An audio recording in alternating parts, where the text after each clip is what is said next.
Good evening, Sam. Good morning, Mallory. We're recording in opposite times again. Welcome back to Nobody Leaves, where sometimes we record a nobody in switched times from the times that we normally do, and now it's day for me and it's night for you. And I feel like normally we do a bit where we're like, "Oh, I'm so confused," and I think I'm tired of it. I think I'm tired of being confused about it because this is like the fourth or fifth time we've done it now, and it just feels routine. I think you're now. real life confused. I think that I've got it all figured out. We're gonna be talking about what happens next. Victim impact statement chapter later in this episode. So definitely stick around for that. It's been the long-awaited sequel to our amazing takedown of the previous Fourth episode? Yeah. Right? Or like a fourth or fifth, somewhere like that? Definitely. I did not intend for it to be this far between releases, but it was our fourth episode, and I did not realize like how crazy scheduling stuff on this podcast was going to be when I'm being like a stupid trend chaser and I'm trying to keep up with all the latest stuff. But yeah, we'll be talking about that later, but for now I'm going to be talking about these screaming cicadas. I extremely apologize if you're hearing them at all in the edits. I'm hoping to have. I really don't think they're coming out. Yeah, like they're like in the mic. I don't think they're making it. They're all in my ears, and it's like they're cute in Ava, and like Evangelion, like it's kind of a cute, like fun nature touch. It's not cute right now. I'm so annoyed.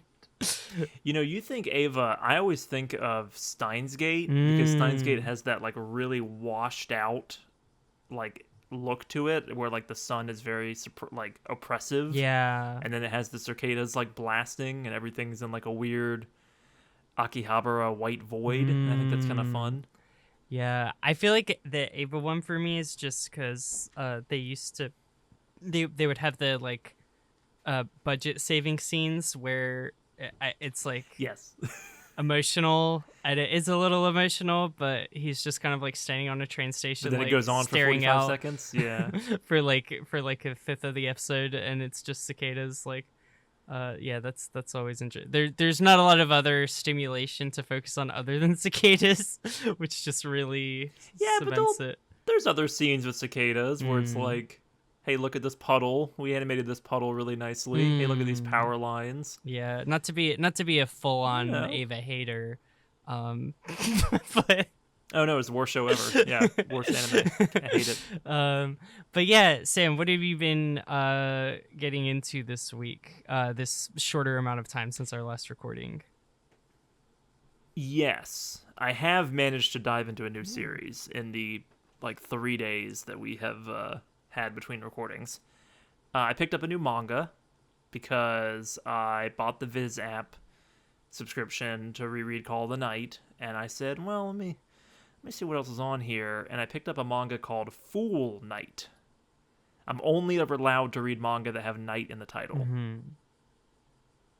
So we had Call of the Night, now we have Fool Night. That's cool. And Fool Night is spooky. It's a good rule. It is a good rule. I'm gearing up for a Halloween episode. It's only like 3 months away. Ooh. So Fool Night manga is cool. Basic premise. The world can no longer see the sun because of like, I can't remember if it's war or pollution, but basically like there's a thick cloud over the sky and the world's in like an eternal winter and there's no sunlight and all the plants die.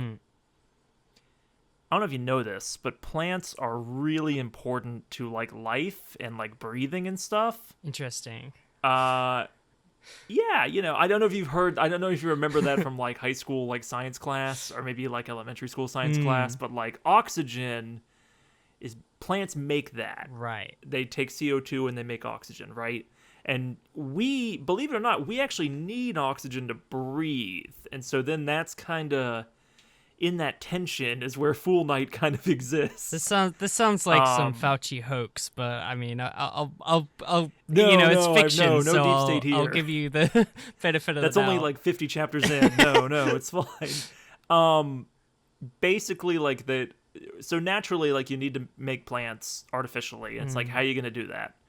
Well, what if you make plants that feed off of human souls? And that's kind of the premise, where it's like you sow a little seed in someone's like chest cavity, and then Mhm. they walk around for a couple of years going, man, that sucked. And then they grow into these weird artificial human plant hybrid things that Okay. just like plop down on the ground one day and produce oxygen. Hmm. And then like 60 years passes and you're living in like a dystopian hellscape. It's pretty cool. And there's an office worker who dresses really sharply, and Okay. she's the best character. That's good. That's You good. see, now I'm reeling you back in. All right, Yeah. yeah, this is like weird dystopian plant apocalypse. It's whatever. The fashion, the art. There's a team later introduced, and it's got like a grumpy old man who's got a bunch of young juniors, and he seems to know more than he lets on, and he's got like a bad attitude, and it's great, you know? Character dynamics.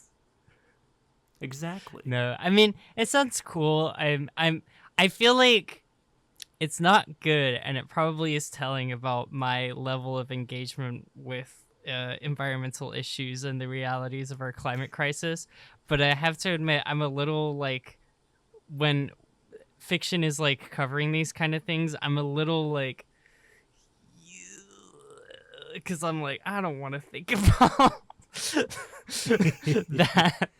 The climate thing is kind of just the like opening pitch, right? Like first Yeah. 10 pages kind of deal. Mhm. And then it's more like capitalistic hellscape, and that's still fun to think about, right? Like that's still Totally. Yeah, no, that great. puts me at ease. Yeah, no, yeah, that doesn't elevate my heart rate, but yeah, capitalistic hellscape. It's a lot. Basically, like people are given an offer to like self-sacrifice and take on this process to become like a weird plant person, and they're paid a bunch of money to do so. But also the like resource scarce world that has been created by this system results in a lot of people being like coerced in different ways to taking on this program. Right. And then the entire manga, at least as far as I've read so far, I'm like 60-ish chapters in, is about like the ethical dilemmas that causes, right? Of like, do these people like, should they be allowed to make this decision to essentially like limit the rest of their remaining life to 2 years in order to get a bunch of short-term gains, right? And it attracts a certain like person who like volunteers for that. Right. Those people are also often people who are like taken advantage of in really like pretty horrific ways. It really starts to think like deeply about like what this world would be like. For example, there's an entire black market of people being turned into furniture. I'm just gonna leave that there. I'm just gonna throw that out there. Because they're like, because they're trees. because they're lumber. Yeah. Sam. And so yeah, they throw that curveball at you, and you're like, oh, well, that's way worse than I thought. God, yeah. They also don't have a ton of control over where people like essentially like stop functioning and like go full plant. And so there's just like weird creepy corpses like all over the place. But people have just Okay. kind of gotten used to it, and it's like, oh, well that's a brave soul who sacrificed their life to keep our oxygen going, and it's a little tough. Yeah. That's crazy. So that's my happy-go-lucky yeah, that's that's dark. my fun little bit of media I'm reading this week. You've certainly given me a wash of dark thoughts and unpleasant corners that this story could take. But yeah, no, it reminds me It of goes in all of those places. yeah, like it honestly reminds me of Beastars, of like where they're really trying to like push this metaphor. We didn't that's like the other series that I've been like constantly dangling the carrot of like we're gonna When to get revisit back this. to. But yeah, like later seasons, like they're really like pushing stuff and like the meat market and like all this kind of stuff of like the consequences of having this society where one half of the people are trying to eat the other half of the people, dark edgy. What if Zootopia was real? Yeah, so Right. What if Zootopia wasn't made for 10-year-olds? yeah. So like it definitely sounds like interesting, but yeah, it's definitely very uncomfortable. I'm imagining like very twisted, horrible, frozen people and plants. Like There's a lot of I'm that, but imagining there's people also running some away from like Medusa, like statue type vibes. I don't know if I'm not too. It's not. They've not gone full zombie, which I okay. appreciate. Um, every time I think it's gonna like zag towards like the generic, like it kind of like curves the other way in a way that I think Mm, is really fun. There is a serial killer plant person, but that's what they do with that. I would say is more interesting than you might expect, yeah. and yeah, it's doing the thing I love in a good manga series where it's like you can feel like you're 30 or 40 chapters in, you're like, oh, I'm just scratching the surface of this. Like they start Mm. rolling in new characters and new perspectives, and it's like suddenly I'm following this like dad and his young daughter, and they have nothing to do with the other main cast, but you can feel that their story's going to be important as it like when like a story like keeps checking in on other characters, and it's Yeah. like, oh, I can just feel the chessboard being set Yeah, up, yeah, and they're all gonna yeah. like either come to a head or all be like greatly affected in different ways by Mm. whatever like shakeup happens. Mm-mm-mm. The manga it reminds me the most of, which this won't mean anything to you, but is 20th Century Boys, which also has like a really long sprawling cast and has covers a lot of like conspiracy, Mhm. which is a big aspect of Fool Knight as far as where I've read so far. It's fun. I'm Interesting. enjoying it. Yeah, it sounds so. Who's? Could you tell me more about the titular Fool Knight? Why is it called that? I don't know for sure why the title is Fool Knight, but the fact that there's like these clouds that are like in basically like the whole world is in like permanent winter mode and permanent like night mode. Okay. And so you have that being the case for like a generation or two, and basically everyone's depressed. And it's like, man, some people don't even know what the sun used to be Right. like. And Yeah. also, a lot of people use it as a metaphor. Like, there are politicians who talk about wanting to, like, reinvigorate the sun in people's hearts and stuff like that. Like, it's used, and Yeah. the ideas of it are, like, twisted and used often.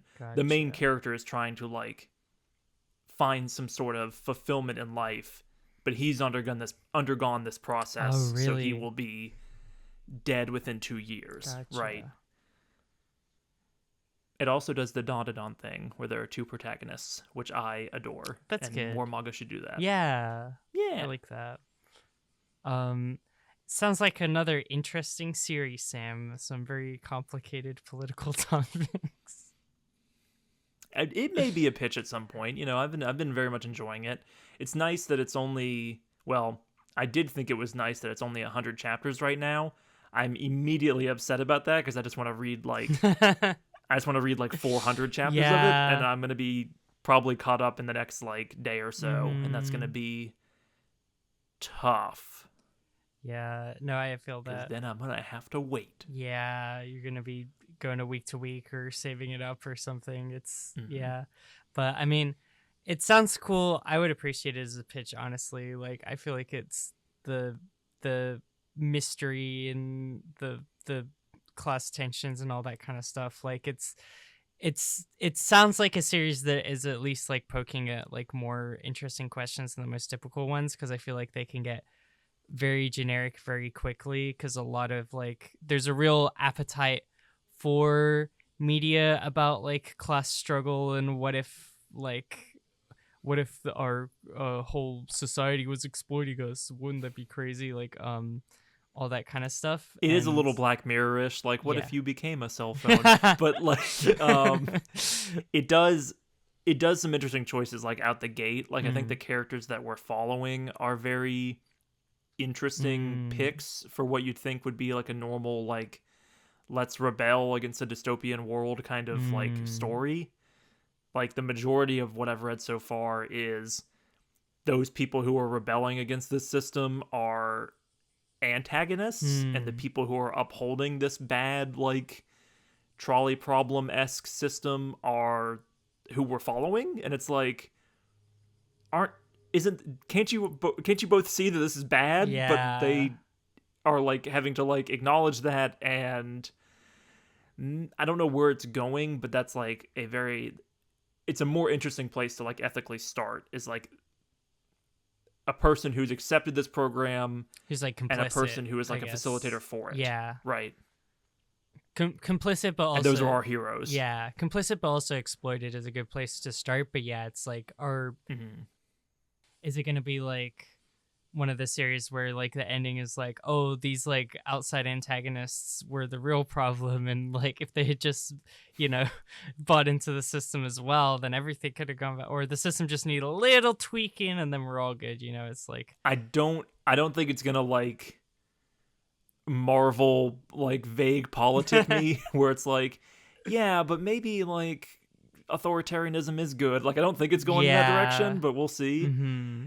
It right now, like the main ethical question going on is like, is knowing that you're a cog in a system that you have no control over enough? Is it like enough to like acknowledge that you kind of have no say in participating in a system? um does that ethically absolve you? The manga seems to be definitely saying no. Mm. Like it's not enough to just feel bad about doing like perpetuating bad acts. Like you Yeah. have to change, but at the same But then time I'd have to change. these are character.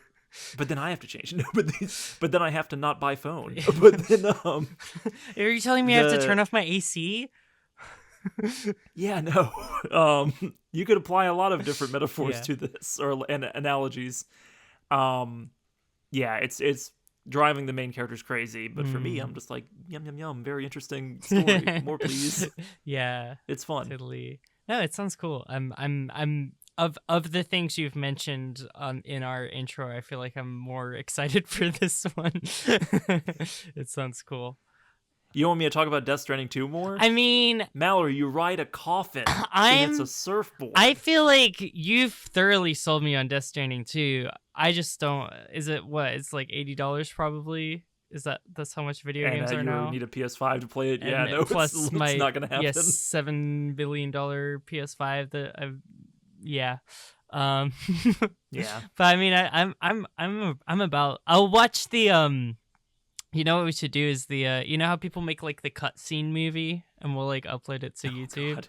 Just like watch that and then we can just talk about like the I can't think of a themes. worse game to do that with. You know the like there's a good meme where I think it's one of the Yakuza games, and Uh-huh.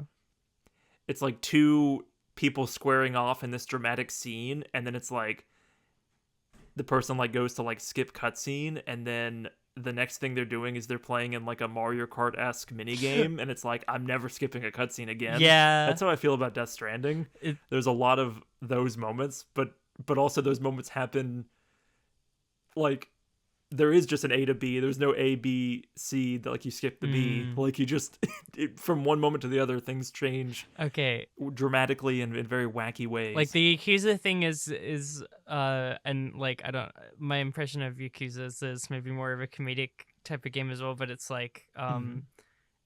the implication of like a good game where the cutscene movie doesn't work is that during the gameplay story stuff is happening and it's still progressing and it's not like just purely limited to the cutscenes. But what you're saying from Death Stranding is it's just ping ponging around anyway, Yes. and there's not really a It's satisfying it's explanation. Kojima all the way down. Mm, Yeah, no, it's that's beautiful though. I love it. things I'm doing, actions I'm doing don't make sense, and the plot doesn't make sense, but it does. I mean, it is what it is. Yeah, totally. No, that's cool. It's a journey for sure. Yeah. Sam, I got some controversy that I brought to the pod this week. So there's been a huge, big development that's been happening in the world of Pokemon TCG Pocket. Have you heard of this? I was like, are you about to talk to me about the K-pop Demon Hunter movie trilogy? But no. No, Back to Pokemon. we're still My begging for one the true trilogy. hate. No, the It got announced. Pokemon. What? I think so. Live I on the think I read that podcast headline like today. for me that I'm finding this out now.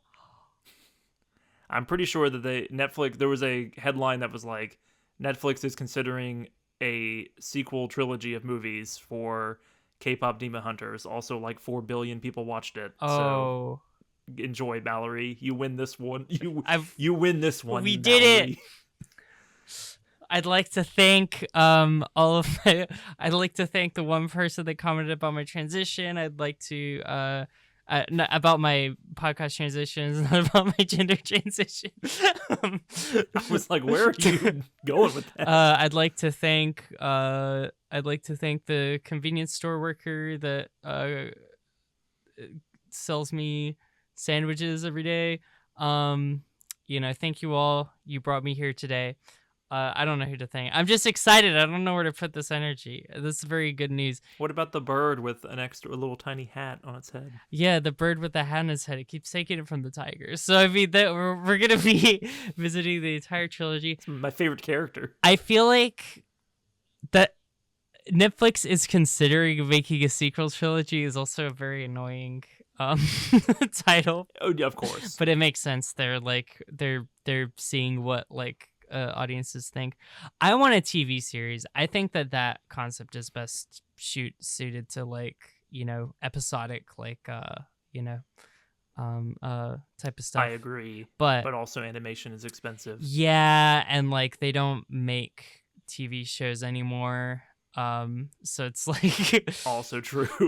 Unfortunate. Yeah, that was my one thought I was having when I was thinking, I'm they would have to take a huge drop in animation quality in order to have a series, unfortunately. But I don't know. I mean, I feel no matter what, you get some of those people in the room, fight choreographies, you know what I'm saying? That's good. But thank you for bringing K-pop Demon Hunters back to the podcast. I was not even gonna mention it. I guess I did. I guess in a way, that's where we're at. But what's going on with Pokemon trading card game? So take your money game. Breaking news. So they released a new pack. Something of Sea and Sky. They're bringing Gen 2 into the Pokemon TCG Pocket universe. We're finally Oh, this is about the Ho-Ho. Yes, you've heard of this counterfeit. Yeah, no, I saw this. Yeah, so this was very fascinating, and we got to get to the bottom of this. So Mallory, you support counterfeit? You support movies without third acts? You support AI? I'm just going to throw the AI out there as a thing you support. NFTs? Mark Zuckerberg's metaverse? These are all things that you've said that you love. Dude, Elon is literally my little PogChamp, and I support him so much. You love Mecha Hitler, the Grok AI spinoff? What? Don't worry about it. Let's go. Pokemon. Ho-Ho. Okay. Counterfeit. Pokemon Let's Ho-Ho. go. So, long story short, if you haven't heard about this controversy, is that they released the new set, and one of the big highlights for each set of cards is the immersive art cards that they do for the main mascot cards of each. So when it's the Eevee deck, there's going to be an Eevee. You click and hold on it, and it shows a larger art, and it kind of zooms around, and then it zooms back out, and it's a cool little cutscene that you get for the top best cards in any given set. They don't do that for every energy card. They don't do that for I mean, you got a Ditto. Here you go. You got a Doug Trio. Okay. Yeah, no, those are only the special ones. These are the special top ranking best ones that you can get. So then they released the Ho-Oh one, and people trace the art back to a fan artist who created a drawing of Ho-Oh and Articuno Zapdos Moltres for a commission. Really, really cool art piece. The immersive art looked really cool, but unfortunately this art was used without any permission or prior knowledge by the fan artist, so not a great look. No, it does look a little bit we took it and we flipped it, and then we rotated it 2 degrees, and then we called it a day. So it's a little bit murky as to who is responsible and how it happened. If the official statement that was issued is to be believed, the artist was just... There was an official statement. Yeah, okay. So they took it down. So then the funny result of this is that now these two immersive cards, and they took down the Lugia one as well, even though the Lugia one, as far as we know, hasn't been traced because they kind of incorporate each other. Same artist kind of deal. Like Oh, I the see. Lugia one, you can see Ho in the background and vice versa. So they just took them both down and are like, I guess, redoing them. That sucks for Lugia. Yeah, yeah. No, Lugia just Lugia completely didn't steal an caught image. Ho-Ho strays is just for out here. no reason. Lugia is a real one, but yeah, they took him down. So now, if you pull these immersive art cards, which again are the rarest and most important and hardest cards to get in any set, it just says new art coming Right. soon. So there's been a lot of memes with that.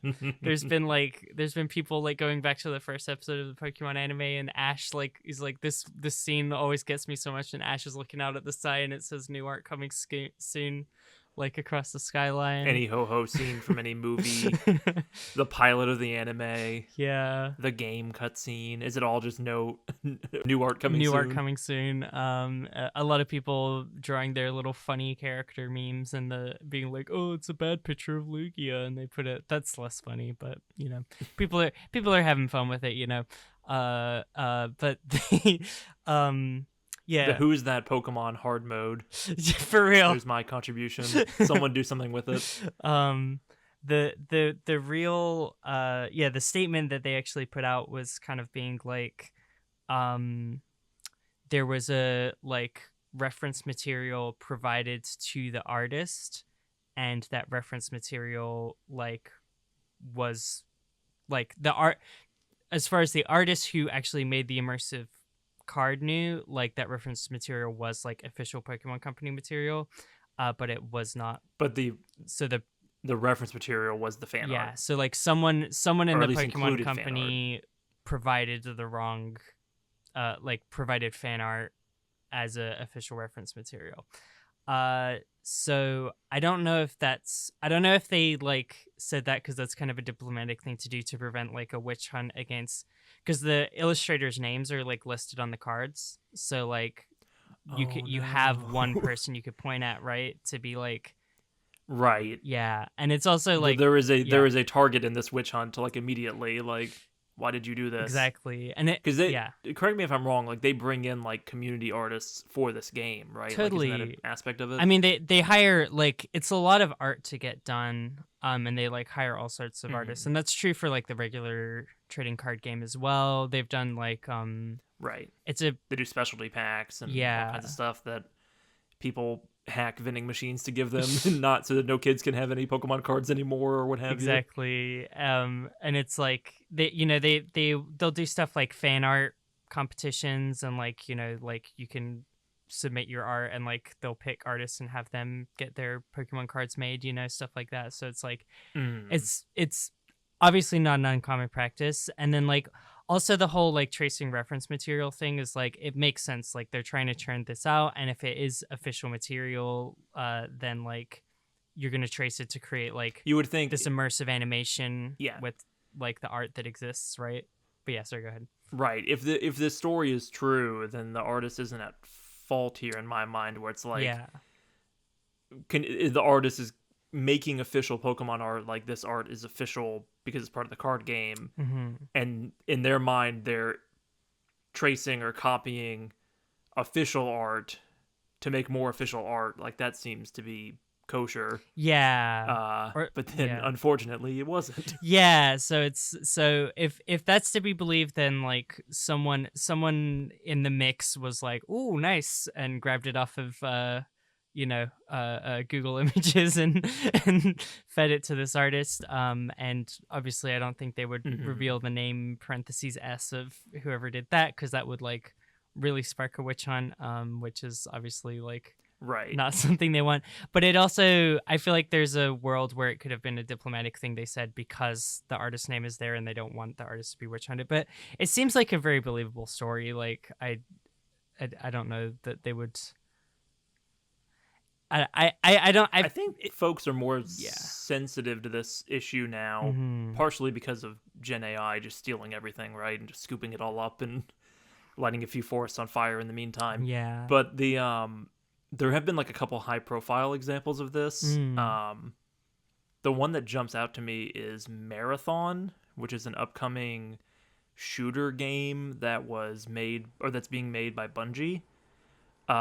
It's the first game Bungie's made in like a decade, and since then they've been bought by Sony, and then they put out an alpha or a beta test for this like multiplayer shooter game, and it had tons of stolen art from this one artist who I believe did like concept art about what a Marathon game could be like, because Marathon's based on an old property of Bungie's, and it literally has the artist's watermark in it. And so you can like look at this art in Marathon and be like, well, that's just outright stolen. It just seems like that's the situation, because like people were like saying like, oh, you should have like hired this like random fan artist to like do it or whatever. I'm like, I think in this situation it's a little bit more like you should just be more discerning of like what materials you're using, for like, because these are like one-off Bungie PNGs, claims that right. Bungie claims that person no longer works at Bungie. Okay. And that they were like off the team before the story went out. But also Marathon like hasn't shown up at like any of the normal places it would as like an upcoming Sony title since then. And so people are like, how much of this art direction was stolen? Basically. Because there's been like, it's been very absent since this whole controversy happened. It hasn't been officially canceled, but Sony's been canceling a whole bunch of games, so it's at a really rocky, weird spot where it's like that game, which is already like a live shooter, like, or live what's the term, live service game, which was another piece of video game strategy that's not been working out too well for a lot of companies. That game already kind of had an uphill battle, and now it seems like it's just gonna maybe quietly get canceled. That's a situation where I would be like, that needs to be your artistic director. Like, I don't know what you're doing. I don't know why you're not hiring this person or just like giving them some windfall and like taking their whole concept. It's like, I don't know, like it's like this situation with Pokemon is more entertaining because they put the card out there, and I'm assuming that like you need this card to be available because people are already paying money to try and get it or to increase their chances of getting it right. It's honestly, so now you have image not found.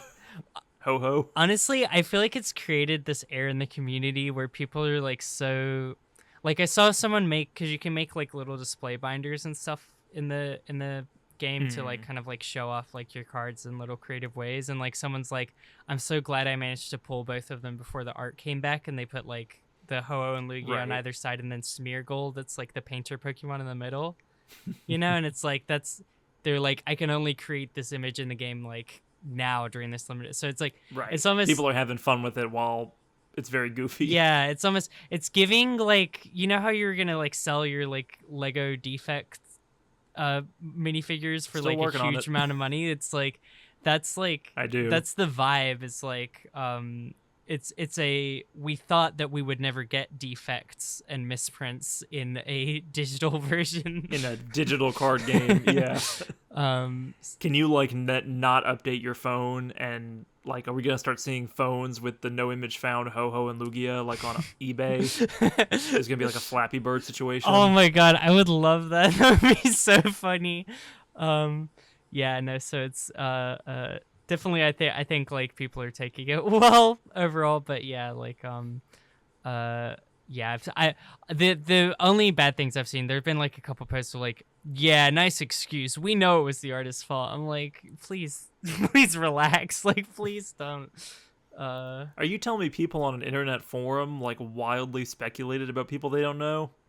Say it stranger ain't so. Things have happened, but you know, yes, I mean, we'll have to keep to the story and figure out what happens next.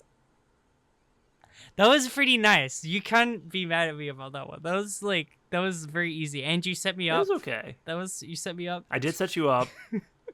And now we're gonna talk about it, and you're gonna leave this in as well. So just like We can take it any out. goodwill of like, wow, that was actually that one was like normal, and then they just started talking about the thing they wanted to talk about. I felt like I needed to jump in before you criticized. Well, here we are again. It's always such a pleasure. Remember when you tried to kill me twice? So Mallory, you pitched me on only one chapter of this webcomic. We did 3 the first time, but you said no. I love this character Claire so much. She's everything I want to be.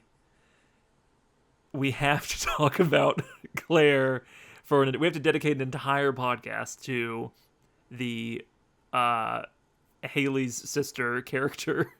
So, what were you thinking last week when you made that decision? Let me get in the mind of Mallory here. Welcome to my twisted mind. What happens next? Chapter 4, Victim Impact Statement, is the reason why I kind of wanted to pitch what happens next altogether.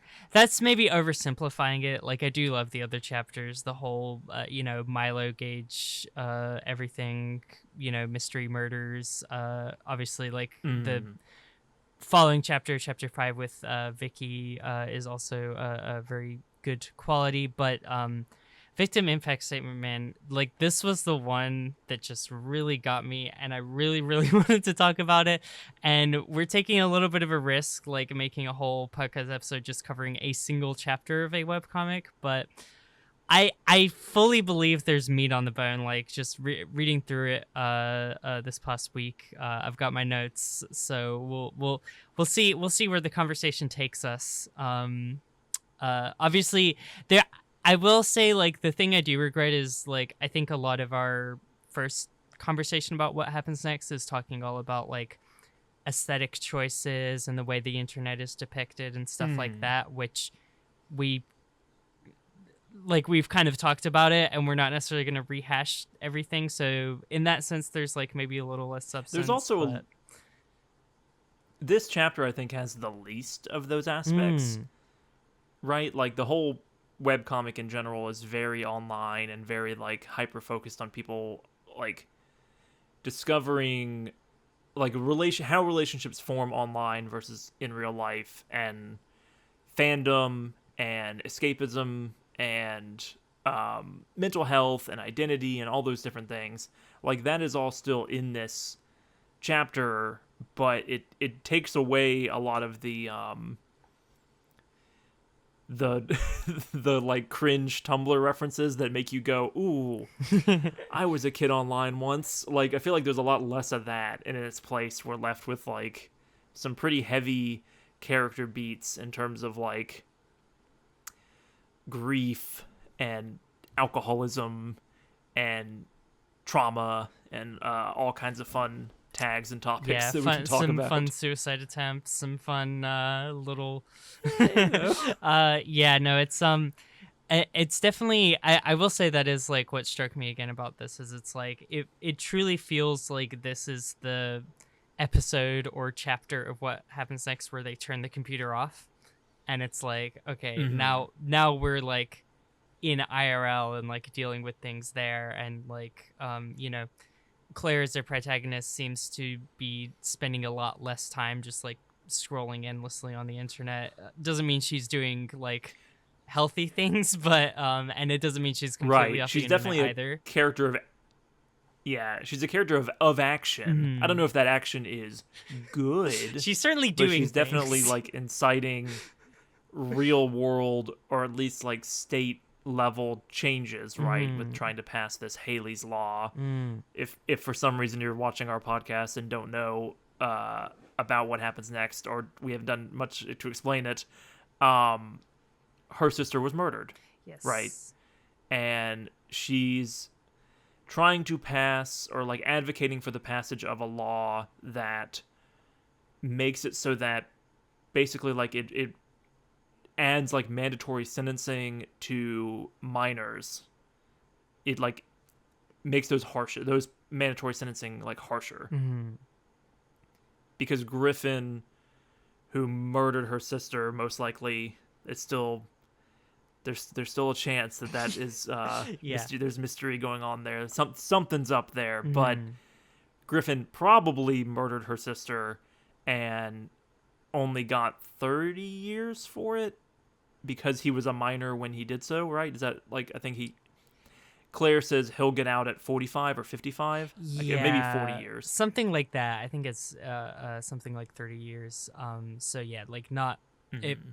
he would have had a longer sentence if he was an adult, I believe. And the same for Right. I think seemingly more pressing for her. I don't. I mean, she maybe seems equally angry at both of Milo them, but yeah, Milo. hangs large over this. Yeah. Yeah, Milo, the protagonist of the previous 3 chapters, is supposed to be in prison in her mind because like if he was an adult when he was tried, he probably would have been sent for longer, but instead like never really went to prison, was in a psychiatric institution. This comic is very like, was Mhm. there a difference about the distinction Right. between those Well, to two? Claire there is, Mhm.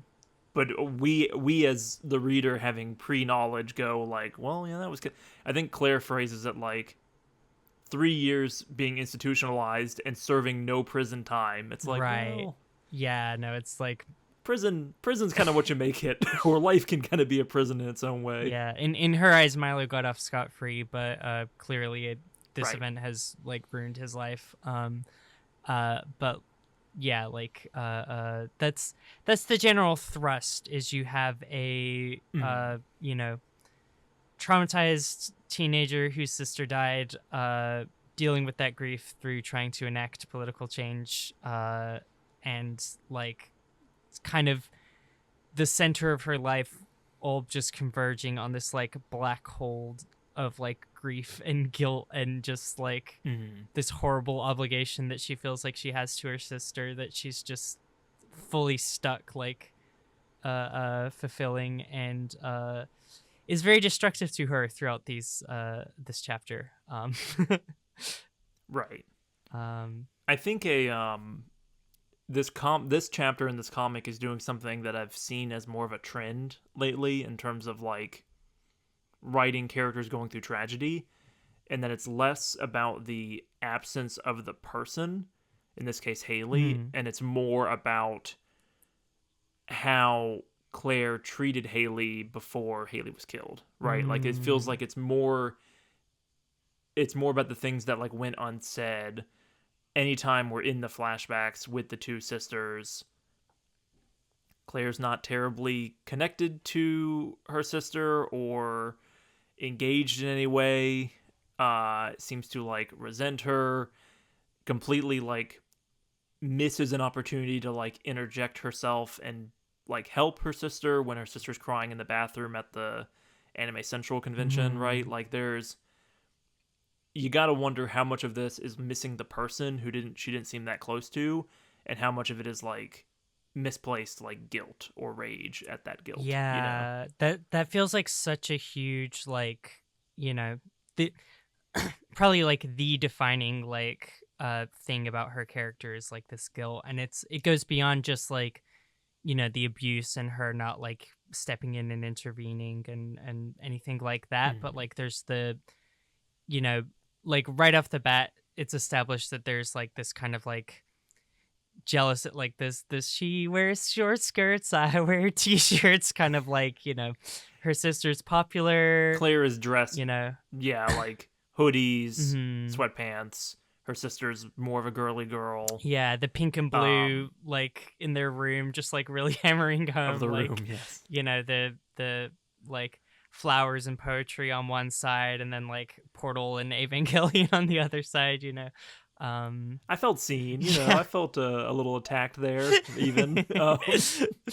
Ava poster and a Portal poster, Yeah. they snuck into my teenage bedroom. Like, what are we doing here? Yeah. I mean, I that's not to get too much on a tangent of like talking about Claire's characterization, but I will say part of why I think this one really hits home is like it feels pretty close to like art. We me and Sam were roommates in college. We had a companion cube mat that we got from like Target. It's true.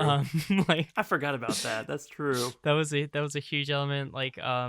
It feels Claire and her friend Erin feel very much in the world that like me and Sam were kind of in probably when we were younger. So I think that's part of why it hits every us. Erin Yeah. outfit choice just completely sends me. Like the Kirby hoodie, we had friends in high school who had that hoodie. Like it's just like he might as well be wearing like the green and yellow Zelda shirt and like cargo he does pants. Like it's right there. He does wear that. Yeah, in the first no, I don't like blame you for forgetting it because he gets like quite a few outfit changes, but like he has the actual Zelda t-shirt, the cargo pants, and even like the gray hat that's kind of like a little blocky like square thing. It's just absolute perfection. I'm here to right or wrong this podcast episode because this is a brilliant piece of media. And I cannot wait to rank it later. Yeah, it's so good. It's so like that. Those touches are just like absolutely seasoned to perfection. Like the author knows exactly what he's doing with all these like fashion choices. There's so many moments where they're wearing clothing that is like sarcastic but still nerdy and lame. Yeah. Right? Where it's like, I'm not gonna wear just like a shirt that says Minecraft. I'm gonna wear a shirt that says I'm going cakeless. Like I'm not gonna be like looking for a little bit more XP and you're about to make me level up or whatever. I'm gonna wear like I'm with sarcastic or something. Like it's like it has to be inauthentic or like a little removed, but it makes it so obvious in the way that like these are like insecure choices basically. No, fully it characterizes, and so it reminds me of God, I used to have a shirt that I wore like a lot that just said pop culture reference. I don't know if you recall this one. This was a number. This did a number on my high school life. I wore that like a lot. Because I thought it was like just so funny, you know. It's like, you and I both had Minecraft. I mentioned that I'm going cakeless, which was a Achievement Hunter shirt.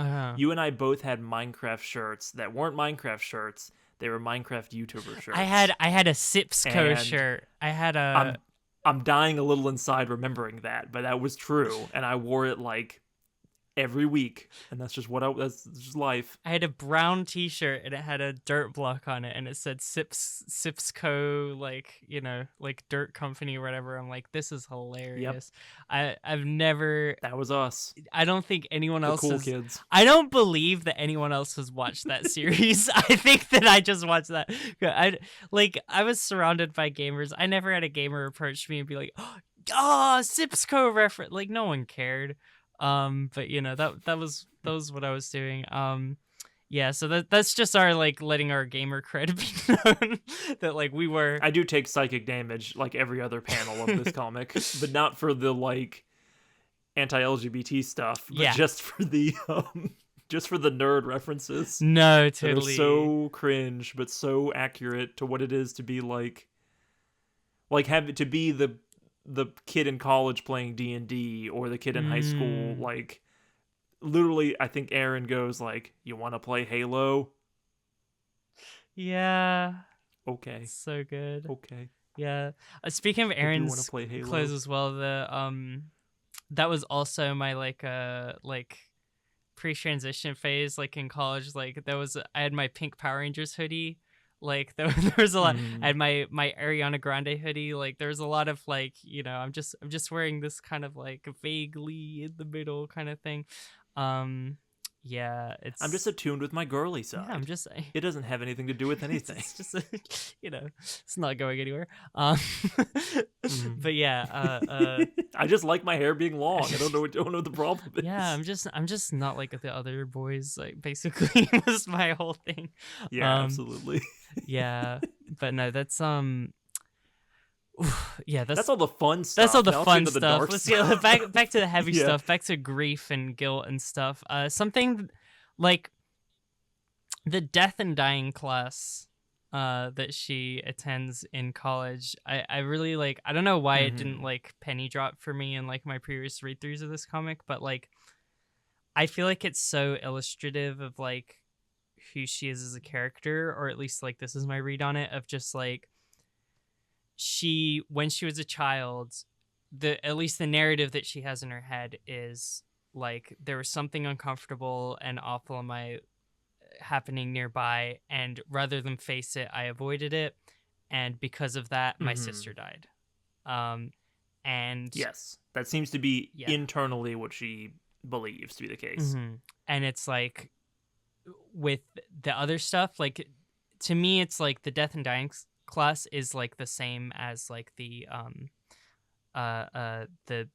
campaign for like passing this like Haley's law. Is it's like I'm not going to run away from my challenges anymore. Like I'm going to head on face like all of these like things that make me uncomfortable, and no matter how much I'm gonna grief. face inaction Yeah.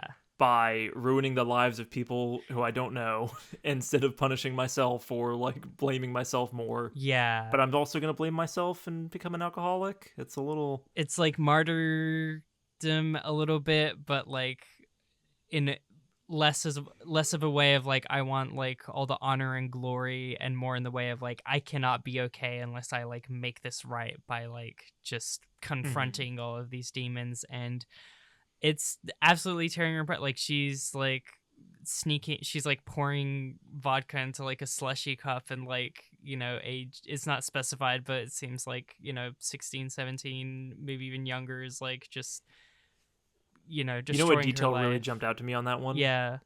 I assume that was when she was in college because I like you still can't just drink vodka on the bus Mm. even if you're in college. I don't know if you remember this, but I know Well, we had some wild but college isn't it in times, the but cup like it's disguised, or it is, but you have to just I mean you can't be drinking a handle of vodka on the bus anyway. Like you have to disguise it if you were to do that regardless I of your age. oh, I don't You, remember. I thought you just she can't was drink hard liquor in drinking. public. I thought she was just drinking a slushy cup. Like I thought it was like because she went. She was drinking vodka out of a slushy cup, Yeah, but or whatever alcohol it I was. thought the But point was they like wouldn't know that it was vodka. I'm not assuming it that is she. the point, but Yeah, it doesn't matter if she's a teenager or an adult. You still have to hide that if I see. you're I see. I see. drinking out in public. Right. That's what I'm saying. Yeah. That's why I thought she was in college already. Gotcha. The detail that jumped out to me about that Mm-hmm. in this reread, because I did read this after we did our first episode, because I was like, I want to know what happens next. Ha ha Yeah. ha. She puts the fucking slushy lid on the bathroom floor, and like that's rock bottom. That's like that's worse to me than the alcoholism is like, but think about the germs. You haven't thought about the germs, Claire. Like, what are you doing? I mean, it's just the like it just feels like the I don't care about myself. I don't think about like, you know, like the I don't take care of myself, you know what I mean? Like there's the like cleaning your Of room is course, it's just one other self-care thing, thing. Yeah, but it's so exactly. gross. It is awful. And yeah, it just feels like this kind of like I'm just kind of hurtling through life, and like, you know, like are germs in the bathroom gonna kill me? Like let them kill me, you know what I mean? Like it's Mm. awful stuff, and she's It's very interesting to sad. track like Yeah. what like as an adult, like what her triggers are, Mm. because it seems like anytime she gives a speech, she's like falling apart, right? Like there's Mm. multiple scenes of her going to the bathroom at these vague, like conservative galas and just being like, okay, I got through the speech, and Yeah. I clearly I feel great about all these things I'm doing because I'm having a panic attack. Yeah. Like Um, she's and immediately her also drinking asking and Aaron to throwing up. Yeah. Like right. but She's always got champagne in her hand. yeah, no, totally. And it's also interesting. I feel like the one of the main triggers seem to be like people like I mean, there's the whole Audrey of it all, like her girlfriend of like the, you know, people expressing care and like gentleness and trying Mm. to comfort her is like, no, I don't deserve comfort. It's just like, you know, like the pure anger. There's a quote. This might sound like a little melodramatic or something, but I think it like applies Go as for like it. it's from the series Baby Reindeer, which I really enjoy and will definitely be pitched at some point, which is like I the only thing that I loved more than her was like hating myself. Like it's just like that is like the thing. Like I'm more committed to like the project of hating myself than I am like, trying to reciprocate. To accepting love, Yeah, in right? any of these like relationships, and it's just isolates and isolates and isolates her and is just I don't know. Bad feels, bad situation. Yeah. Bad feels, bad situation. Audrey, definitely a character I feel bad for. Yeah. Right. Uh, Someone who has gone through her own personal tragedy, Mhm. someone who is is having to look at everything through this like overbearing Christian lens. It seems like it's not as overt as the stuff with like Milo's family Mhm. and like the anti-trans stuff, but like there's just a veil of indoctrination with that character that is like a little Mhm. tough, especially when she's listening to like the Christian audiobook, and it's like not great in terms of like, Yeah. well, you can either accept Christ or go to hell forever. And I'm sad about that, but I'm more sad about not accepting Christ, you know? Mm. Yeah, no, it's Those are some awkward conversations. It's a lot to throw on like a teenager. yeah, no, it certainly seems like she didn't have the most accepting childhood, and then there's the whole like yelling in the car, like, and then taking the like happy smiling family picture at like the theme park, Yes. like that juxtaposition and the uh it's not outright stated, but it seems implied that she was like maybe being beat by her dad, like, and that was what was resulting Mm. in her like first of all being in like the support group, and then like later showing up at like Claire's like doorstep, like all kind of like beaten and bandaged up, like Mm. just it seems like she was like the general vibe, and then the vibe you get from the conversation she has with her brother, like it just generally seems like her dad is like a violent person that's just prone to anger, and like even Right. beyond maybe like whatever conservative views he has about like complaining about her sister having her skirt be too short or whatever, is like primary thing is just Mm. like I need to let my anger out somehow, and these are the things I'm going to use as an excuse to like just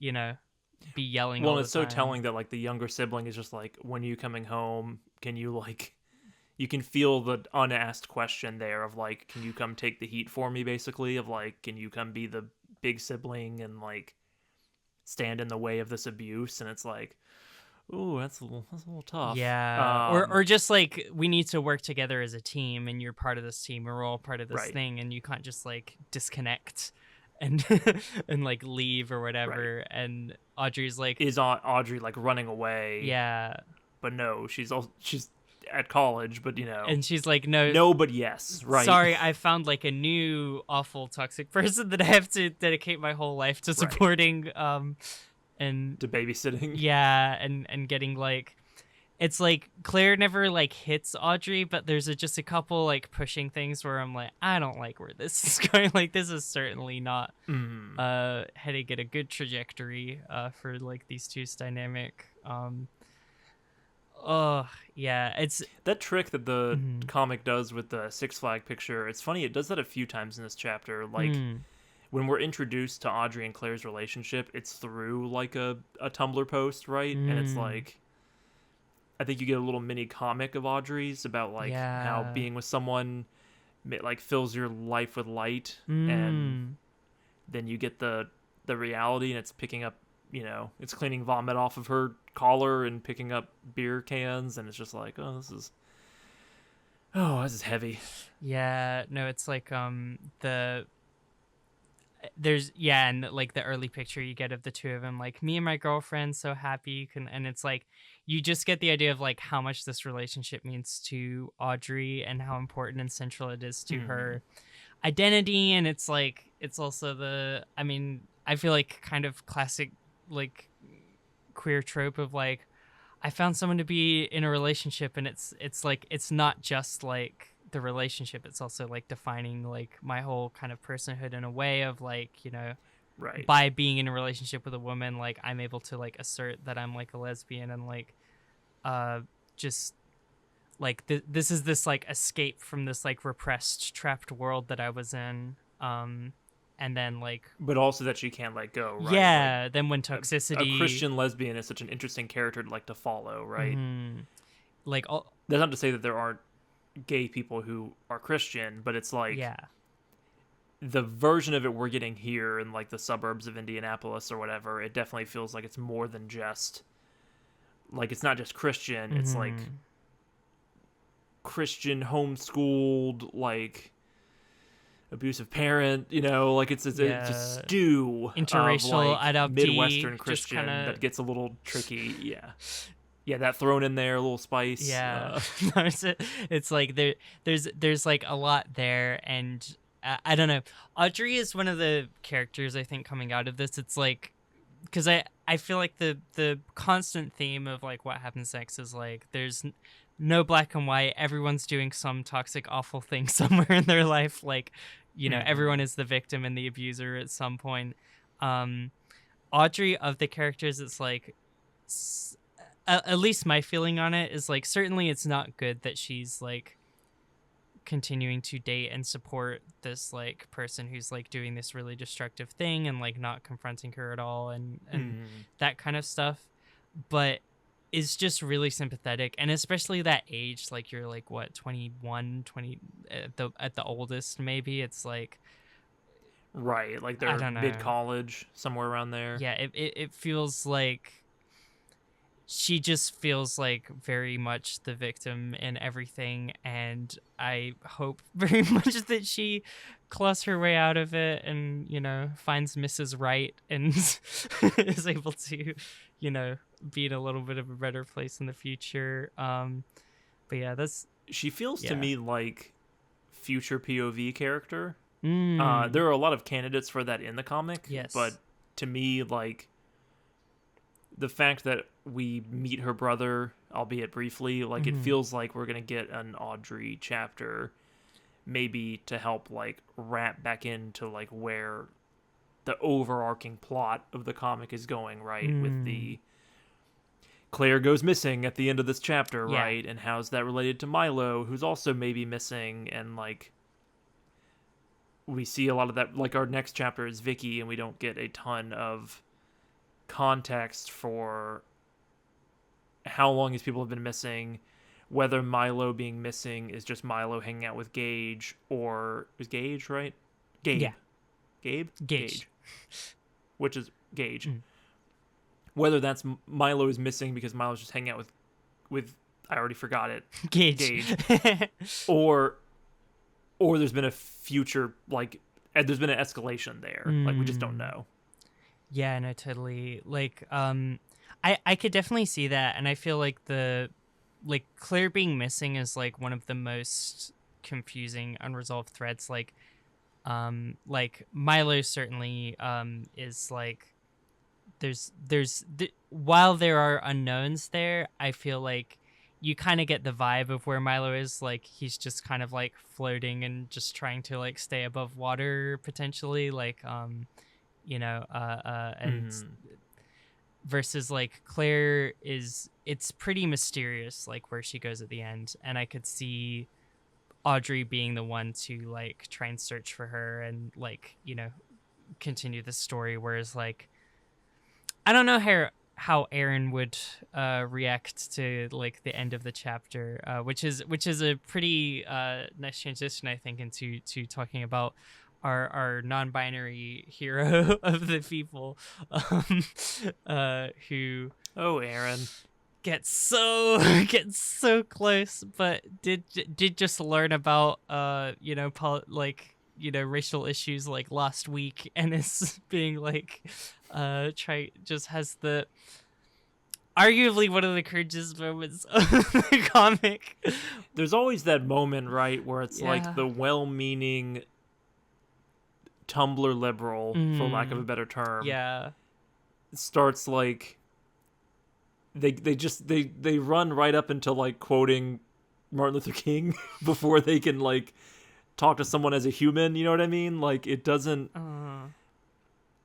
Aaron goes, and I think I've been using he the whole time. I forgot that Aaron was non-binary, but they transition in the comics, so it can be a little confusing. But yeah, well, yeah, they yeah, they start quoting statistics, and it's like, don't do that.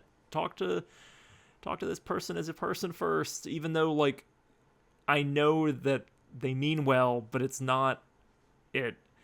It's also a lot to like. It is racist to essentially go like, oh, well, you're a black woman, you have to care about incarceration numbers, right? Like, you have to care about these statistics. And it's like, no, don't do that, no. And it's like, it's, if anything, and it's also hard, like, the one thing I can give them sympathy from is, like, it's a lot of emotional reacting and ping-ponging around in this moment. Like, it does seem like they're very much, like... I like the fact that they're calling. They're panicking. They're panicking. The fact that they're calling Audrey at all about this, like, it's like, why are you doing it? Like, why? I'm like, you don't even need to be having this conversation. Like, you know kind of what's going on. Why do you need Audrey to take your side? Like, that's like the one sympathy thing I can give them. But yeah, it's like that's just not where you should be at. Is like trying to like logically explain. It's like at this point, should you not understand? Because like that's the initial defense that they pull out of Claire when like they're talking about Claire's not transphobic or Claire's not a Republican to like their cool trans friends that they meet in college. It's not even about that, And don't you know that her sister was murdered? Yeah, and like the first line of defense that they pull out is like, but Claire's gay. You know what I mean? But it's like, like I really hope it's like sinking in, Aaron, that like that's not how that works. Like you can be right. a neurodivergent minor and still do awful things. It's like I think that like I guess I don't know if I want to call it identity politics. I've heard people like throw that term around.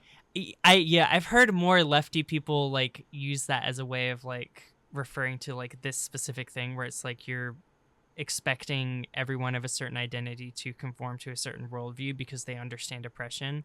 Right. And it's like, I don't know if that's necessarily like, that's such a charged term at this point because it's been like 20 years. It's been like probably our entire life has been defined by. I know gay people who are complete assholes. Yeah. And how about that?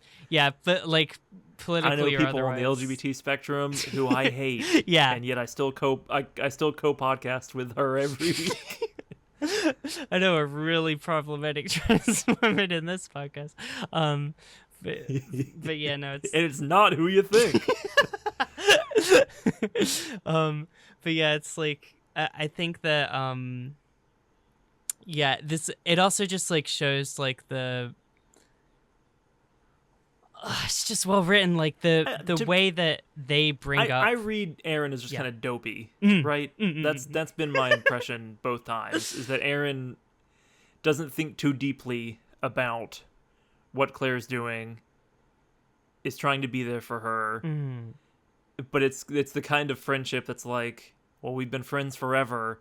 I'm not gonna like question like going to bat for this person. Because I've known them for a decade, even though like that's not a reason to like assume that Claire is doing the right thing or going in the right direction. But Aaron just strikes me as someone who doesn't think that deeply about these things and needs to be confronted and is confronted by their friends who themselves are a bit nosy and like maybe stereotypical in their like. That's fucking don't you know evil. Like what this person does? Yeah, exactly. Like that's, we don't see much of these two characters, but their instant reaction is to judge, right? Yeah. And they feel the same as the commenters on Milo's posts throughout the first 3 chapters, right? Yeah, and it's like undoubtedly they have this whole off-screen friendship where they've like because like we're introduced to we only really know that Aaron uses they them because of the like little character bio The cast list thing, yeah, but it's like we're introduced to that concept by these characters, like and it's like undoubtedly they've like created a like safe, helpful space for Aaron to like, you know, find themselves and come to terms with all these things, and it is good that they're kind of, you know, shaking him and being like, hey, like your like bestie is like he's trying to create this like awful law against like minors or whatever, right? but it's just like yeah, at the same time like we're and the elephant in the mostly room, right, getting Claire's there. dead naming. What'd you say? Well, there's also the elephant in the room of like Claire is dead naming Yes. Griffin for sure, but also Milo probably. Yeah, no, it seems like definitely intentional about both of them, and like it's also you mentioned the Kiwi Farms panel, and like there's that we could maybe circle back to because there's probably a whole lot in that, but like just to say that like Claire isn't like offline, like Claire's on the internet, and Milo and there's is presented as there's a radicalization happening there, right? Like presumably, certainly, and like Milo is presented as this like you know, not to invoke, but like Chris Chan like identity of like this, you know, you have no self-awareness, you're autistic and trans, and everyone in the entire internet is just bullying you all the time, and like that kind of thing. It's like right. I don't think that this has like escaped her knowledge at this point, but like at this point, is she gonna treat like Milo's transition with any ounce of respect? It's like, nah, like that's you know. So I think that that's also the huge, even though her sister was dating a trans person. Yes. Which is like what's so funny about the whole thing of like what I mean, it's fun. I say funny. So tragic. This is so hilarious. Like what it is black comedy. Is the like this is what Haley would want, you know, like that's said multiple times throughout the chapter, and it's like Haley called Griffin. Yeah, you would assume, you know, Haley was like, this peace and love Mitski girl, like, you know, I don't right. think that like, you know, increasing like harsher sentencing is like necessarily gonna be like top of mind for her when it comes to like her legacy. But yeah, it's like it's I mean, God, somebody say, see, I told you there's so much to talk about with this comic, man. It's do you interpret you know the one page that's like it's just kind of thrown in there of it's a mean comment about Griffin's appearance, which is like, imagine this is the last thing you see before you die, right? And the person commenting that is saying, ew, disgusting, this is a trans person, basically. Yeah. Like this is gross and cringe. Because Griffin's appearance is very seen, right? Of like, I think pierced ear and like the haircut or whatever. Like, it's very mean. Are we supposed to interpret that as that's a like meme that Claire is looking at or has made? That was like, I wasn't quite, I think it's left for interpretation. I do too, and that was actually one of my questions as well when I was looking through. I think my thought about it is that I don't think Claire would have posted that. I think it would trigger Claire a lot if she saw it. Right. To me, it feels like something that she's seeing often. Like she maybe reads threads about her sister's killing. Right. Maybe she's checked into Vicky's podcast or what have you, or stayed up to date on Milo. Yeah. But not that necessarily that'd be something that she would make. Not that absolves her of any of her actions, of course. But just I was curious what you felt about it. Yeah, like I kind of got the vibe because it's like I got the vibe that she was looking at a hate thread, right? Yes, like that, of course, and maybe got some comfort out and of it's, that. I think like from comments on the comic, it seems like it's Kiwi Farms.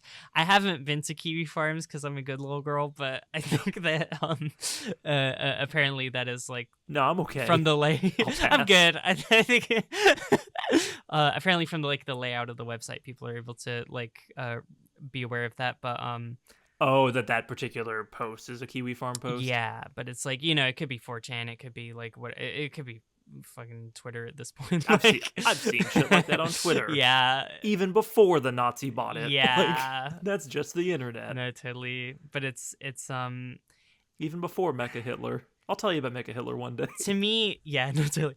To me, it's like there's almost a meta element of, because the one of the most like striking panels in this whole webcomic overall has been like the panel showing like Haley like dead in like the Mitski shirt with like her arms cut off. Obviously horrifying panel.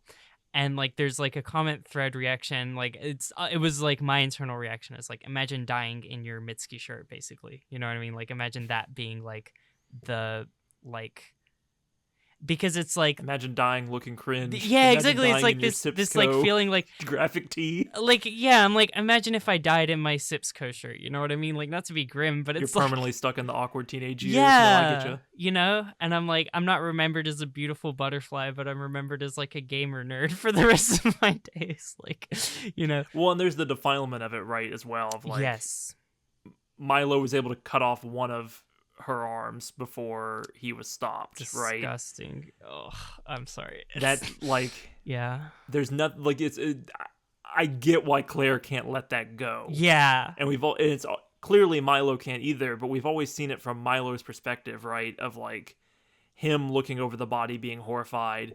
You then zoom the camera out a little bit more down the hallway, and it's Claire looking at him, looking at her, and Claire's horrified at both images, right? Yeah. Like it is, and it's like, it definitely adds a layer to it. mm-hmm. The reveal that Claire's the one who took the photo at the convention, Mm-hmm. that's like used all the time in the first 3 chapters, is like, this person is so connected to all this, but also so disconnected. It's just that was a cool framing device. Totally. Yeah, no, it's like the fact that she took the photo, the fact that like, you know, and that's like the night that Savannah died, or day, I guess, the like previous victim of Griffin, and like, Who disappeared, at yeah, the convention, right? Yeah. And then like,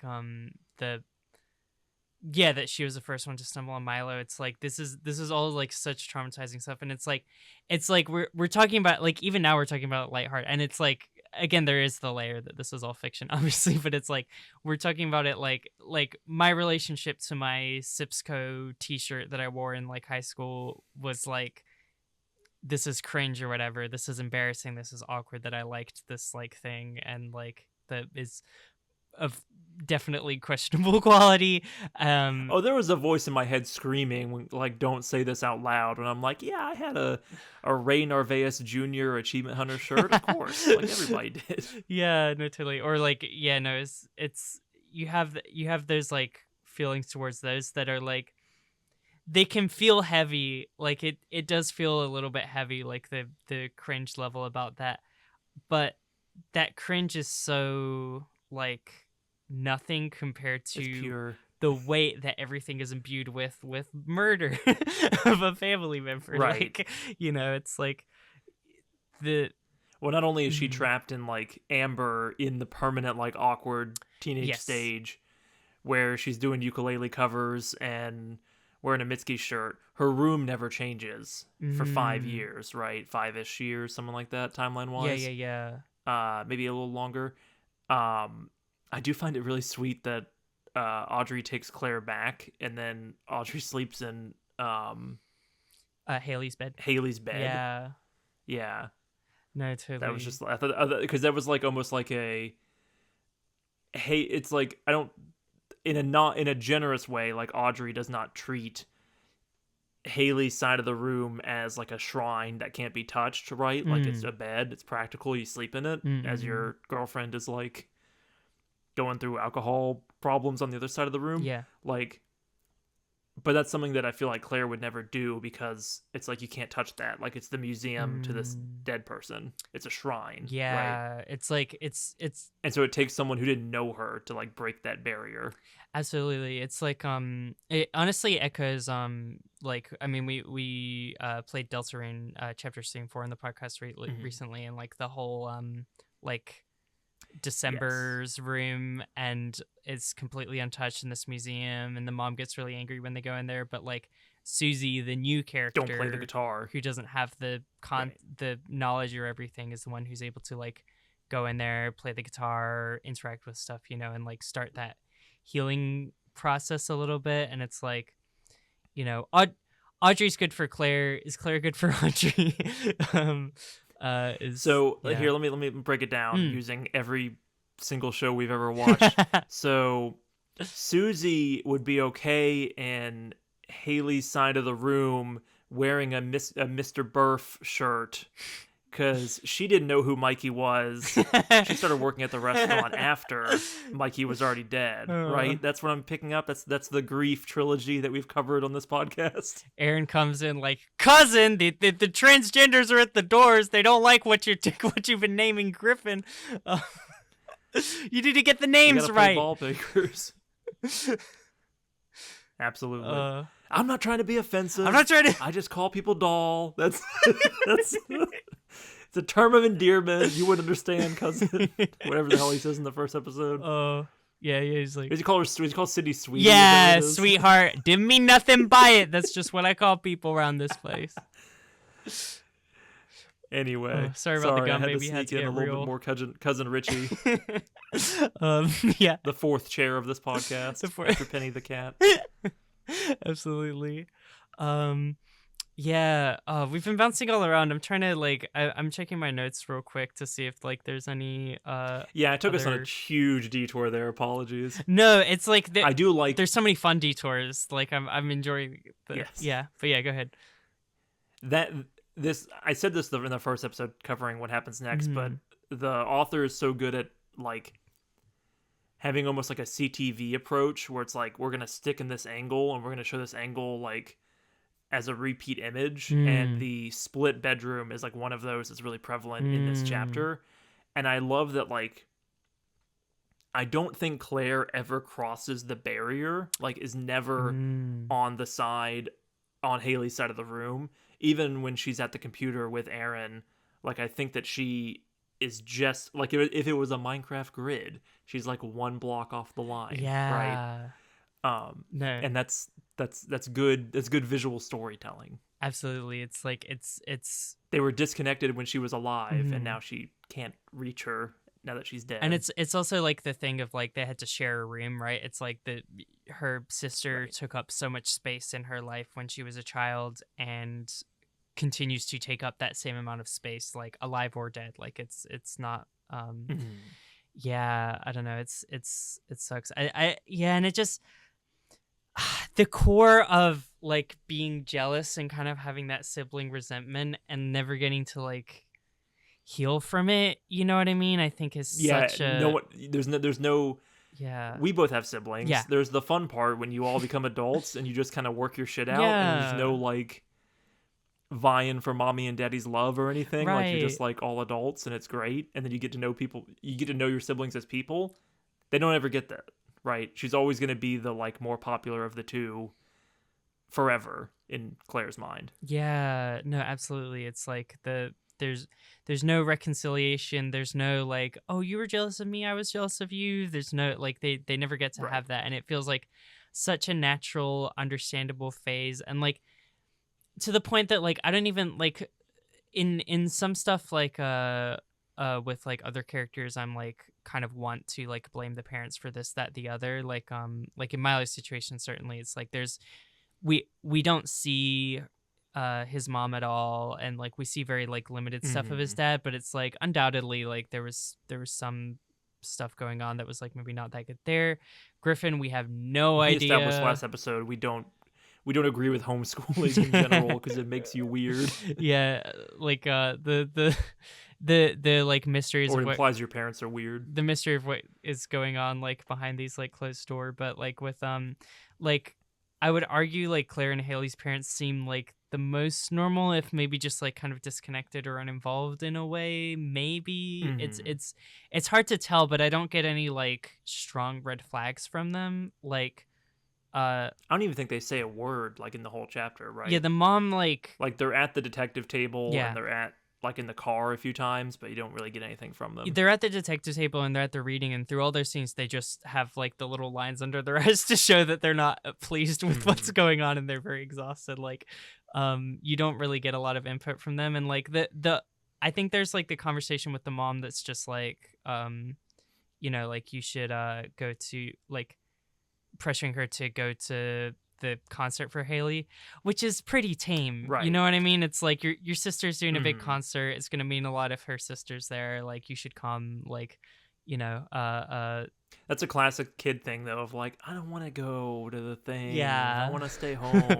No, totally. And it's like there'll be plenty of opportunities for me to show my love to my sister. She's not gonna be out of my life suddenly, unexpectedly in a few weeks. God, it's like and then like that natural resentment of like, oh, she's just more popular and more loved because she maybe fits in a little bit more of like what's expected out of like femininity, and then like ukulele covers and all. Yeah, ukulele covers and all, and then like never getting resolved is just so brutal and tragic, and feels it's like even the guilt about like I didn't say anything or do any, like I didn't get involved with the abuse, which like I'm inclined to be like, you were 13, like maybe you could have. No, she gets a pass for that. She gets a pass for all of it. Yeah, like you could have spoken up, like childhood stuff. But it's like no, like you don't know what to do in that situation. You've never experienced anything like that. Most people, like I've never experienced anything like that. You know what I mean? Like to the level of like murder, right? Like most people never ever have to deal with something like that. It's like that's not your fault at all. No, most people don't get the inverted colors like trauma scene. Like if you're lucky. Yeah, that's such a good shot. I'm like, as much as like you can be like this, the art style is like a little bit like, there's not revisionists and extra like help or editors like going in like with the art style, but like the scene where she's in full color and then it cuts to the all green as she's like staring, and it like suddenly she's monologuing about it now, and it's like segueing into her speech. It's good art. Like as a director, as an artistic director, I love the way that this comic is like constructed. I guess I don't know. It's nice. Yes, very good page turns. Yeah. Sorry, we were talking about something. No, that yeah. I don't know where we want to go from here. I'm making sure I've covered everything. This might be like the. Oh, I got a couple more. The groomer politician. I was really and like this was like stuff I was curious to talk to you just in terms of like like the politicals that like I feel like of my friends, like you're pretty plugged into like, political stuff and like the Republicanness of this all, like the there's always the Republican desire to have young people as spokespeople, right? Yes. The problem that they often run into is that they can't keep their hands off of them. And so you end up with like either young Republicans like a Matt Gaetz or a like Josh Hawley or a JD Vance. They have skeletons almost immediately because they suck as people and are amoral. Yeah. But not to mince words here, but yeah, no, it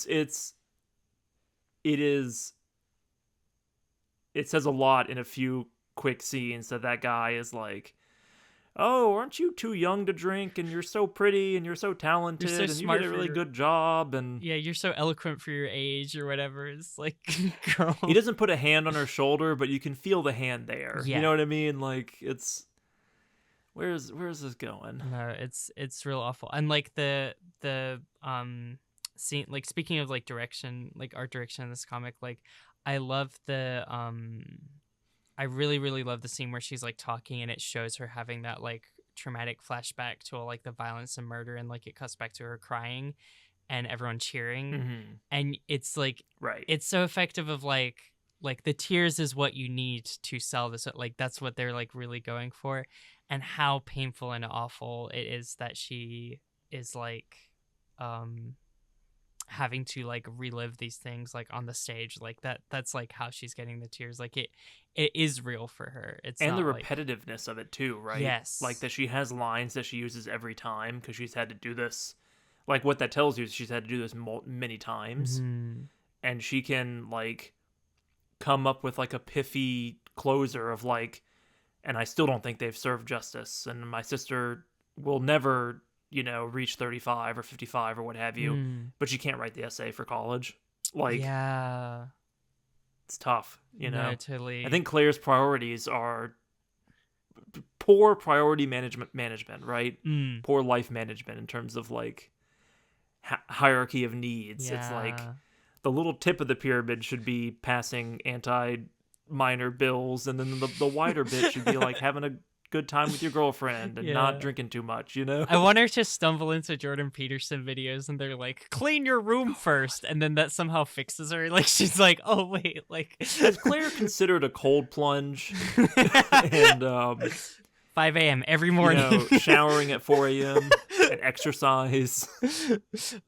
Yeah, no, I think one thing I would say, like, and I don't know if we needed it or not. Like, I guess it's just something that I'm curious about. It's like to that point of like she can't write the essay, but she has this like stock standard speech that she gives at every place. It's like it feels written for her, Mm. or like maybe written with her input, but likely written for her. And like the whole My interpretation was Yeah. that she wrote that, she could have written it like but I years like ago. that as a theory. Yeah.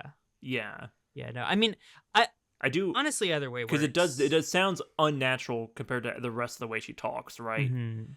I In reading it, I interpreted it as she was putting all of her like actual energy into it, but you Mm. could totally read it as like she was given like canned comments to say, and that kind of fits back in with what the detective was telling her originally of like, you can go off the form if you want to, or you can stick to the form of like the victim impact statement, right? Totally. Like, I like that theory. I may be coming over to your side on that. Yeah, it's honestly it wasn't something I thought about too much until this like read through, but like it feels like it, Mhm. even I guess like even if she wrote the words, the structure of this campaign, like there's no way Mhm. that like she would have been like 16, 17 again, like drinking like out of vodka, out of Right? slushies. No, Like she's she did not come up with the concept. Like she's clearly like there's a whole political machine that is like carrying this like and movement. they love to like snatch people out of obscurity and give them a spotlight Yes. and a place to speak, but not in a good way. Yeah. Like the RNC featured like a couple that were pointing guns at protesters on their front lawn because they were pieces of shit. Yeah. And like love to escalate violence, right? And those people then were like 2 weeks later like on the RNC like stage, right, Mhm. as like props. Claire Totally. feels very much like a prop. Yeah. And it's the fact that she is always like dressed nicely for these events, Mm. when outside of that she's like hoodie, sweatshirt, vaping, Or smoking, like drinking. wearing the most awful like just the most like Republican dresses that just Just look brown so hoodies. or no, I'm talking about the dresses, like Oh, sorry, the how formal wear. they Yeah. look so unnatural on her when she's just shown to be this very kind of Mhm. like mask presenting, like, tough punk kind of like, two piercings in the, like, it's just not her Right, vibe she's at in all. formal wear. And then she's getting switched to like these blue flowy like Southern Belle dresses. It's like this is not like, Mhm. obviously it's not a queer accepting environment. Yeah, I guess there's like a part of me that wishes we could see like the person / people that were her direct links, that were the people who were like, okay, like say this, say that, like the snake oil salesman, I guess, who would Well, you can pluck plot her. it out, right? Like it's Yeah. like she It's all gives implied. a victim impact statement in court Mm-hmm. to Griffin. Mm. That goes viral, and then local RNC chair like snatches her up and says, "Hey, we want to do this law where we take away more rights." Like, you would be a great spokesperson for this because your sister was murdered, even though Yeah. like And maybe it is the guy, we think that but I don't know. it could be that guy, Yeah. 100%. But yeah, like part of me like wishes we could see like those kinds of conversations and like the like you're right that it is all implied and you can like connect all of the dots and like it's maybe a by being a little bit more minimalistic, it's like, you know, just getting to focus more on Claire and who she is, I guess. I But I think if they went in further directions, I think it would like I don't want to say be less credible because obviously like horrible laws happen all the time and are yeah. happening every day in like Mhm. local like state and statewide and federally and everything else, but it would I think if we like had every detail about the Haley Act, it would feel like That's fair. um too allegorical or too not allegorical, but too like I don't want to say in your face because this is a series that obviously does not care about not being in your face about identity and It's yeah, it's like a like explicitly language and all political. these different things. Yeah, Right. but But yeah. there's something that like I think rubs people the wrong way in general when you start like going too in the weeds about stuff like that. About like Totally. the finer details of this fictional law package.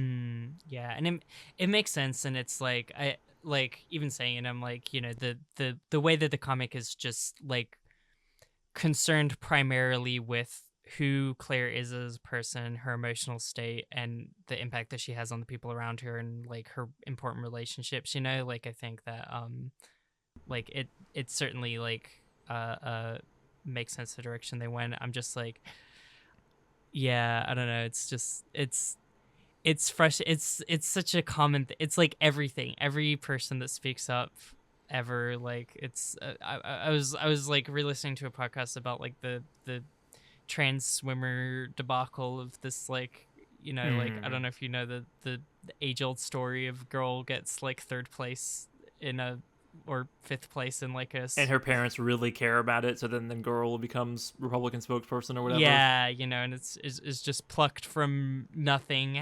Nothing happened and is now like, you know, a regular correspondent on like the trans issue or whatever. And it's like, Right. I don't know. It's but I guess like none of us are in those rooms, so we don't really know how those conversations fully go. I feel like we do. Yeah, I don't know. I It's feel like you can watch like a Kyle Rittenhouse or mm, like a child athlete who is like thrust into the wider conversation and then just be like, oh man, yeah. like Uh, bad stuff. Um, as usual, when there's a murder, the real crime is misgendering. Um, absolutely. That listen, this author still got it. The little jabs at like how people talk on the internet, mm, still funny. yeah, Like, so plugged in, and doing yeah. a great service to all of I us. feel like I've read that headline Yeah. like verbatim. No, I have. It's so real. It's so real. He gets it. He gets the pulse. This should be getting a sequel trilogy on Netflix. As much as I love K-pop Demon Hunters, this is what we need. This is what the people need. This is where the real writing Yeah, is. when are we gonna get the Netflix adaptation of what happens next? Where they like soften They're running everything. out of stuff to adapt. It might happen. You never know. Yeah, they like remove like you know, Aaron's like racist comment because they want to like make the story. They want to sand it over. Yeah. Yeah, they're like this is a little too uncomfortable for us. Yeah. Did you have any other points, or are you ready to put this into the ranking machine that we developed on our podcast? I would like to take the stand in defense of myself and say that I was trying to be.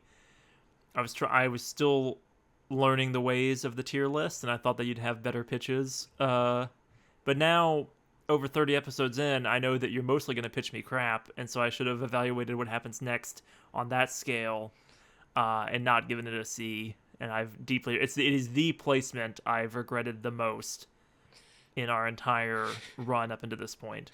But I just thought you'd be coming with more heat, so I thought I'd have to start low. But then, riddles happen, K-pop happens, and then now we're here.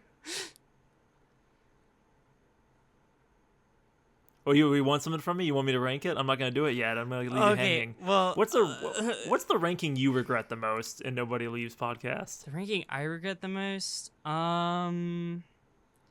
Oh, there's one. Hold on, I have them right here. Amelia Perez, you revisited and you thought that maybe there was more there that you No, I definitely you forgot. I didn't give it any justice at all.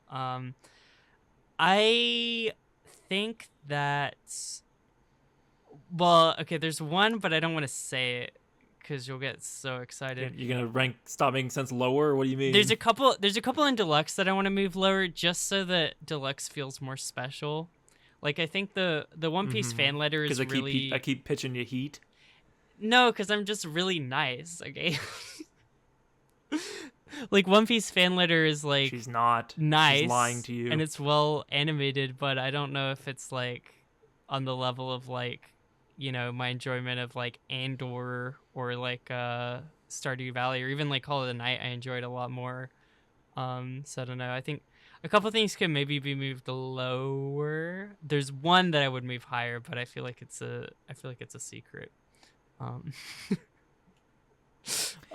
Well, I cannot drag the first 3 chapters up 2 tiers. I wish I could, but I can give chapter 4. It's an A, I think. Hey! This comic is, the more I've sat with this comic over the last 6 months and revisiting it this week, it's right on the pulse of society and technology. He's got it. And the internet from 12 years ago and the internet from today. Yeah. It's good. No. I like it. This dude has it. He knows what's happening. And it's not just because he retweeted me that one time on Blue Sky. Yeah, shout out. Which was really nice. Yeah, let's like, I have no idea if he is gonna be wasting his time listening to us fucking, like, I certainly hope not, because we're a couple of jackasses who don't create art. We just make podcasts. Please do not take our opinions seriously and just continue to make your art unfettered by our opinion. Please don't make us be like the next like start making Vicky and Xandra have quotes from us being like so callous and careless and just like talking about the internet. But it's like, yeah, no, I'm like, if he is listening, I love this comic, you're awesome. And thanks for retweeting our like nothing nobody podcast that gets like 100 views. Like, it's extremely kind and unnecessary. Very appreciated. What happens next? It's good. Yes. Oh, how we laughed and laughed, except I wasn't laughing. Under the circumstances, I've been shockingly nice. Mallory, this made me think a lot of things and feel a lot of things. I don't want to do that anymore. I hate feeling things.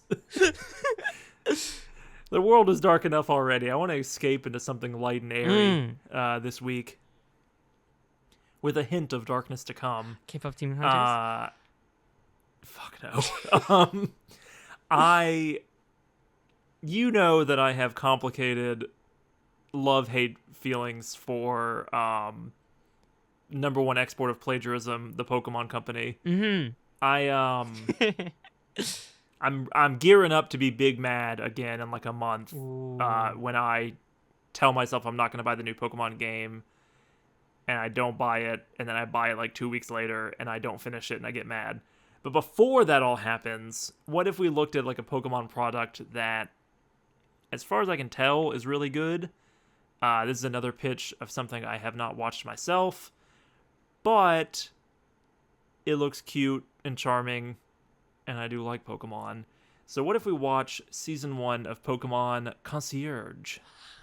Yay! I'm so excited. This is the most happy I've been about a pitch ever, because it's something I've wanted to watch for a while. Have you watched it already? No. I saw like the trailer, I was like completely hooked, and then I wasn't on Netflix. And then you didn't watch it for 2 years? For a while, because it's like motivation to watch it, because like there's a possibility that this series is like, I'd call it Spy Family category. I watched like a little bit of Spy Family, and it's like Cute crap, cute, and which I would love. just fall asleep every time I watched it. Twee.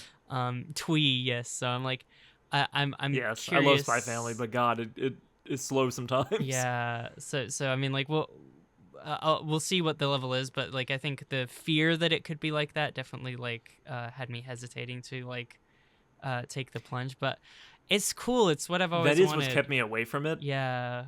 For this last 2 years, it's getting a season 2, or I think it's technically the second part of the first season, I guess. I see. In September, and I saw the trailer for that, and I was like, oh, like that Psyduck looks really cute. maybe I should watch this. And I've had some success with Pokemon spin-off stuff in the past, so we'll see. I'm ready to let love and Pokemon back into my heart before it turns to dust in when ZA comes out in a few weeks. I will say like the Pokemon YouTube channel, and like occasionally I see it like posted on like Instagram and stuff as well, but like the effort and quality they put into these animations, they're just like commissioning people to make. I know, all the side stuff is like stuff. incredible. Yeah, like to me, like I've been formulating a pitch for, and then the game looks like crap. I've been formulating a pitch for a while of like there's so many things you could do with those, but like I feel like there's got to be a pitch where we just watch YouTube shorts of Pokemon and just talk about. Mallory, I can watch that like bump of chicken like music video and just like start crying. Like, do you want that? I'll do that. Totally, like that on its own could be a pitch, you know, like it's, but it could. Yeah, it's incredible. I'm curious to see what they'll do with like just a full series that's not the main anime, but it's just like a full like series on Netflix, like where that goes. So me too. I'm excited to see what's up. We'll see if we'll find out. We're gonna come back next week and just be like, God, this flip the table. It's like, oh crap. It was so boring. Yeah, it's really ableist. I want something cozy. I'll take cozy. It's ableist. It's ableist to Psyduck's headaches. Yeah, no, but until then, I'm very excited to see what's up. So I hope that you have a wonderful rest of your night, Sam. Thank you, Mallory. I hope you have a good rest of your day. Pokeball. Fuck.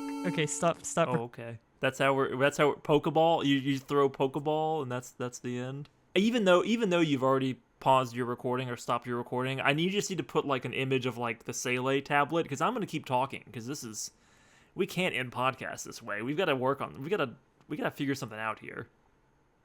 See you next week.